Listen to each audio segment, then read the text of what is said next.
Wonderful. But anyway, still talking about labor. Moving on to our next conversation. In any labor agreement, getting paid is as essential as the services rendered.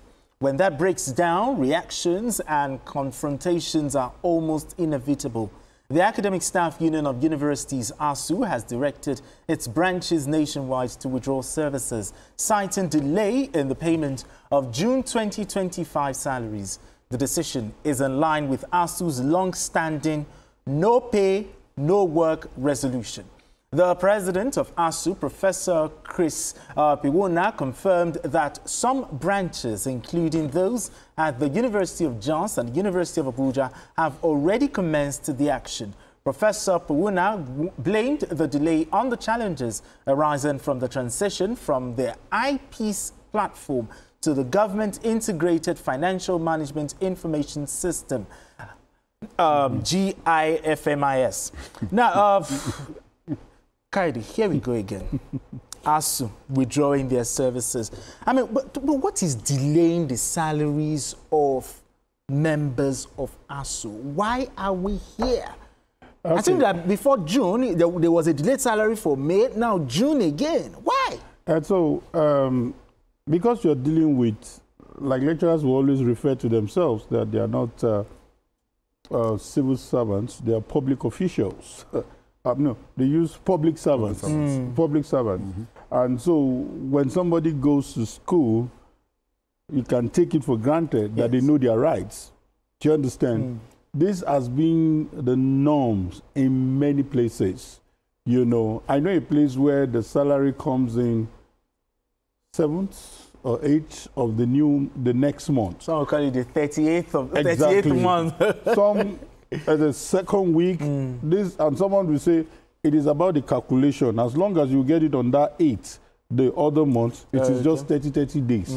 For example, I know an international media house in Nigeria, they get paid on the 15th of the month, and they get the second one on the 15th. If the 30 days is in order, that would have been fine. But in the case of ASUU,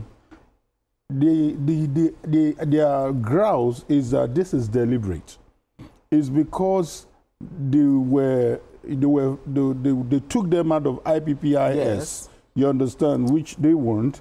And probably, you remember the ASUU recommended UTAS? Yes. They said no. Oh, they should go. So they've given them a neutral one. So they believe that this is the reason why there is a delay. So if they accuse them of deliberate act of delaying their salary, I totally think that's not in place. But where I have issues is, why strike? Should this get to strike? Because they have come out to say their own is no pay, no work. Why federal government and the government is no work, no pay. No pay. So I see this is more of gladiators coming again, two elephants fighting and allowing the grass to suffer. I sincerely believe that it's good you make it open, it's good you scream it out, but it shouldn't get to the issue of strike. I know the minister has come out to say that no university is on strike. That's the latest I heard from him. But beyond what they are saying, it shouldn't descend into the issue of strike. Especially this administration has done so well in relating with the ASUU. So this particular issue should not lead to strike. I also want to believe that this is not a game where ASUU president wants to be known as championing strike. I want to believe so, because we should do away with that word. I mean, BK, I need you to weigh in on this, because Kaide said that delaying salaries, should they go on strike because of that? But why would their salaries be delayed? I do not know why civil servants whose duty is to ensure that things go well in our institutions behave in the way that they do. ASUU campaigned for years to be taken out of the very, very unitary IPPIS. Now we have the government integrated financial management systems. And that one too, you are paying people Sometimes you are delaying salary for as many as 10 days in some cases. It makes no sense. So, in my view, the strike is meant to get people whose duty it is to ensure efficiency in the system, to ensure that salaries are paid quickly, to do their work and do it the right way. How many of them will be happy if their salaries get delayed for more than 10 days, for example? If they get their own salaries promptly, then university workers deserve to be paid promptly as well. Exactly. So, and they've complained repeatedly. They say it's part of their complaints to the minister, to the accountant general of the federation. There has not been any change. It always seems that strike is the language that some of our leaders and key officials in the government bureaucracy understand. So they pushed ASUU to the wall, and they are now saying, look, these salaries that you are paying us, even amounts to peanuts, is nowhere near the salary of judges, for example. These are people who had been on the same salary since 2009. Now, invariably, we had a new minimum wage, and then they got them out of IPPIS under President Bola Ahmed Tinubu. Now their salaries don't get paid on time. The welfare of academic staff should be prioritized. We don't want disruptions in the academic calendar, but those whose duty it is to ensure that these disruptions don't happen, they mustn't be provoking academic workers in the way that they are doing, so that those guys would then ultimately go on strike. It makes no sense.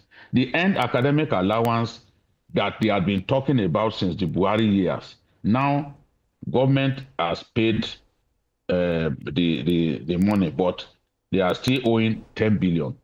Why not just clear this 10 billion so that we know that it's a clean slate? So these are issues that need to be addressed. The issue of welfare of workers must be addressed. And President Tinubu promised while campaigning that academic calendar will not be extended even by 1 day. Okay. So if there are officials who are making sure that his promise is not kept by delaying people's salaries and pushing them to go on strike, the president has a duty to clean up the system, send those people packing so that we can bring in those who will do the work and do it with honesty and diligence. Absolutely. I mean, are they even looking at how this will affect the students? Some, I'm sure, may be sitting for exams. Some are just having their lectures. This issue, are they even thinking about that? I just think that there are some people within government that want to sabotage the effort of the current government. And that's a fact. Some people are not happy with the relative peace that we've seen in the academia, especially in the university, in the past 2 years. And they are doing everything possible to be able to sabotage that. That is my personal opinion. Because if not, I don't see any reason why payments shouldn't be made. And let us get this clear. The president of ASUU have come to say that they are not on indefinite strike.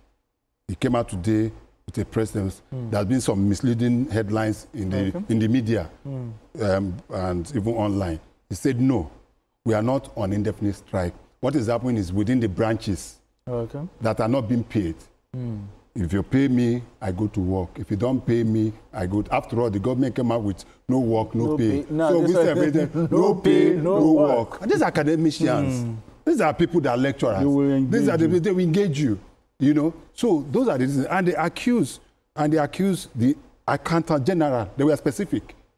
That since they moved from it, they accuse the office of the accountant general of sabotaging this thing. And they've given a warning that what happened now, they are still, what they are seeing is pockets of striking within the branches. If by July ending, they still repeat the same mistake, quote unquote, same mistake of not paying them, then they are going to go on indefinite strike. The mother of all. That is it. So we need to put it in perspective. And I continue to say again that there are some people within government that probably are trying to sabotage. And just as BKO said, the president needs to come out and put down his feet, because one of his critical policies of this current government is education sector. Education, yes. You can see what he's doing with the scholarship scheme, the NEF fund, and the rest of. Most people believe that when he made the campaign, during the campaign, he said he is going to give scholarship, he's going to pay scholarship. Most people, in fact, I was skeptical. I said, where are you going to get the money? What's this man talking about? But it's already happening. Okay, so having relatively, this is the first time, probably in the past 10 years, that we've not seen this kind of strike within ASUU and the rest of them. I think we should be managed properly. And that is why you see that, for now, people are being more comfortable. You don't see people moving their children as they used to do to private universities. And because there's relative peace within the university. If we go back to Egypt that we used to have, then there's going to be a problem. Okay, then. All right, then I think it's a fine place for us to leave it. CKN, so good to have you on the show. Thank you so much for coming on the show. Thank you very much. And also, always a pleasure. Appreciate you as always. BKO, thank you so much for joining us again on the show, Journalist BKO, Hangout. come back home. We are waiting for you. I left you somewhere. Come back. All right, then. And that's all the Journalist Hangout today. Everywhere is my home. Everywhere is my home. Nigeria is my constituency. Okay, now but just come back to Lagos. We are here. Everywhere is my natural habitat. Okay, now. But we miss you right here on this table. We miss you right here. And that's all the Journalist Hangout today. You can watch the repeat broadcast of this episode tonight